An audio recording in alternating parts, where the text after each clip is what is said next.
এই বোনটি প্রেগনেন্ট ছিল। স্বামী এসে দেখতে পেল তার বউ কাজ করছে। আর স্বামী তখন বলল, আরে তুমি কি করছো? ডাক্তার না বলেছে তোমাকে কোনো কাজ করতে, তারপরে তুমি কেন কাজ করছো? আর তখন বউ বলল, আরে ঘরটা নোংরা হয়ে গেছে।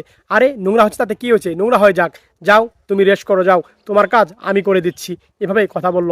আর বউ বললো ঠিক আছে। বউ চলে গেল। স্বামী বলল, বেবি তোমার জন্য আজকে কী রান্না করব? আর বলল, আমার জন্য ডাউল পুরি রান্না করো। আর তখন বললো, আরে ডাউল পুরি? ডাক্তার তো এগুলো খেতে নিষেধ করেছে, কেন তুমি এগুলো খাবা? আচ্ছা ঠিক আছে, তোমার জন্য আমি ডাউল খিচুড়ি পাকাই, ঠিক আছে? এভাবে কথা বলল। আর বোনটি মন খারাপ করলো, মার সাথে কথা বলছে।